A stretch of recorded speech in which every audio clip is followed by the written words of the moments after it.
Hello mga kayors! Today is July 9, 2023. Mamamalengke kami today. Busan na kasi kami ng stock dito sa bahay. Mainit na kasi dito sa amin kaya ganyan ng suot namin dalawa. Pupunta kami dun sa palengke na tinuro sa akin ng kaibigan ko. Mura daw kasi ang mga bilihin doon. Kaya samahan nyo kami mamili.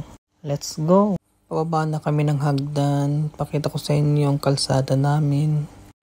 Yan, walang katao-tao. Nasa loob lahat ng mga tao kasi ang init na dito. Takot sa init ang mga tao dito. Kaya ayaw magsilabasan. Pero sobrang init na talaga dito.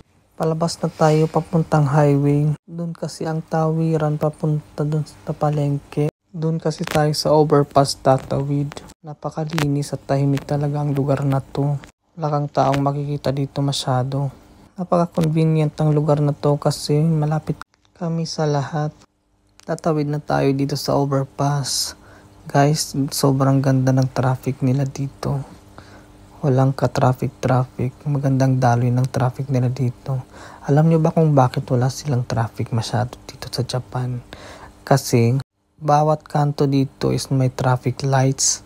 Kaya malapong magkaroon ng traffic. Habang naglalakad kami, napansin ko tong dalawang matanda nag-holding hands. Ang sweet nila, mapapasanaol ka na lang talaga sa kanila. At dito nga may nadaanan kaming 100 yen store. Dito puro 100 yen. So 100 yen equivalent to 40 pesos dyan sa Pinas. Dami mo mabibili dito kasi sobrang mura. Mga gamit sa bahay ang pwede mo mabili dito. Nung bago pa ako dito sa Japan, dito ako madalas mamili kasi nga mura siya. At makakatipid pa. Pag napadaan nga ako dito, hindi pwede wala akong bilhin. Nakaka-addict kaya dito guys mamili. Ibay naman ang gamit dito, depende na lang sa paggamit mo. Ayan, pupunta na nga kami dun sa palengke na tinuro sa akin ng kaibigan ko. Mura daw kasi ang mga bilihin doon, kaya napasugod kami. Dumarami na ang tao dito kasi nga palapit na kami sa sentro nila. May mga ilang tao hindi na nagsusuot din ng mask. At nakarating na nga kami dito sa sinasabi ng kaibigan ko. Totoo nga, ang dami nga dito. Mga mura nga talaga ang bilihin. Tara, tingnan natin sa loob kung anong meron sila. At maumpisa na nating mamili. Pagpasok pa lang, iba't ibang prutas na ang makikita. Yan. Ay ito, paborito ko to. Mura lang to, 78 yen lang to guys. Kaya napabili ako ng isa. Masarap itong isahin sa toyo at lagyan ng konting laman. Ito rin ang mura. Avocado nila 130 yen. Banana nila 128 yen. Yan, cucumber nila 98 yen. Bawat isa yan guys ha. Patatas, isang balot 138 yen. Kamote nila ang mahal, isang piraso 298 yen. Dito may mura isang balot 48 yen. Bell pepper nila mapagkakamalamong laruan. Sobrang laki at ang kinis pa, 198 yen. Yan pa ang ibang mga gulay nila. Totoo nga sinabi ng kaibigan ko ang mura dito. Kaya mapapadalas kami mamalengke. Yan.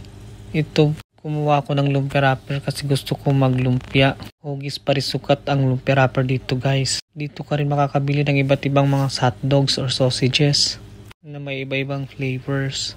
May iba't ibang isda rin dito guys. Kahit hindi mo nalinisan, ready to cook na to. Sa sobrang linis dito. Hindi kainin ng hilaw. Dito naman yung mahiniwang manok at marinated na karne. Na-amaze ako ang mumura ng manok nila dito. Pumila na pala yung kasama ko dito kasi mahaba-haba ang pila. Marami-rami din ang aming nakuha. Tinan nga natin isa-isa. Ayan. Mila ko ng cheese, dalawang isda, gulay, at may prutas pa yan. At lalabas muna ako kasi ang sikip sa loob. Doon ko siya hihintayin sa labas. Hanggang sa makabayad na siya ng aming pinamili. At nakabayad na nga siya. Nagulat ako sa binayaran niya. 3,173 yen lang. Ang dami na nito.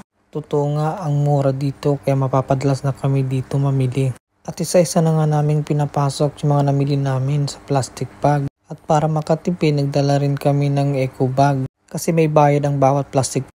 Yan, pauwi na nga kami. Dala-dala na namin ang mga pinamili namin. At di pa rin ako makagit over dito sa binayaran namin. Ang dami naming nabili pero ang mura ng binayaran namin. Kaya dito kami ulit mamimili. At Habang pauwi kami, in-explore muna namin yung lugar na to. Since bago lang kami dito, bagong lipat kami dito sa lugar na to. Walking distance lang to guys, mula sa bahay namin. Sobrang convenient. Napadaan nga pala kami sa isang department store. May titingnan lang at mag-canvas na rin para sa ating balikbayan box raffle. Hanggang 3rd floor tong department store. Ang mumura din ng mga bilihin dito. At may nakita ko mga relo. Ang mumura nito guys, sobra. Ito ako mamimili para sa balikbayan box raffle natin. May hinahanap talaga ako dito. Hinahanap ko yung carpet kasi yung carpet namin sa bahay is marumi na. Kailangan ko na siya talagang palitan. Ang daming cellphone accessories at iba-ibang appliances, kurtina. At ito na nga, nakita ko na yung hinahanap ko, yung carpet. Ang mura ng carpet nila dito guys.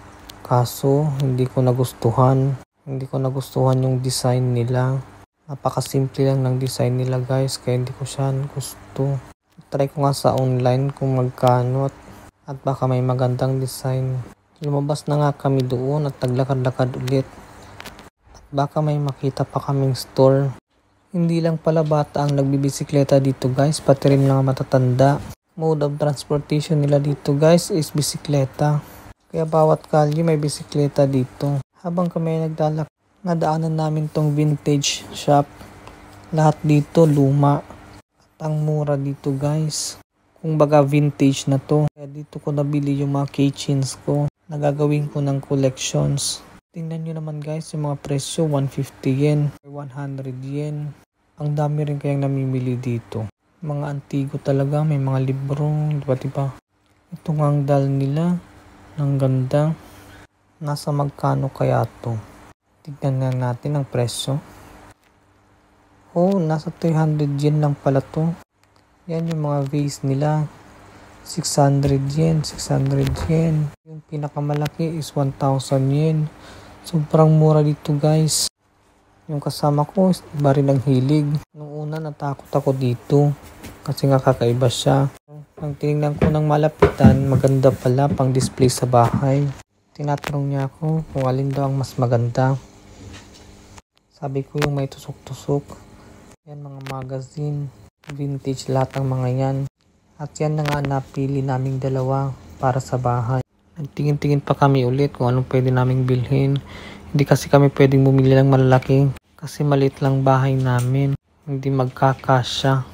Walang paglagyan. At ayan na nga, nakauwi na kami. Medyo napawod kaming dalawa. Tadayma. Tadayma ang sinasabi namin kung pauwi na kami ng bahay. Means we're home. Lagi yan sinasabi dito ng mga Hapon o kahit hindi mga Hapon. Salamat mga kayo sa panonood. Ayan, na-display na namin siya. Sobrang ganda. Salamat mga kayors. Hanggang sa muli.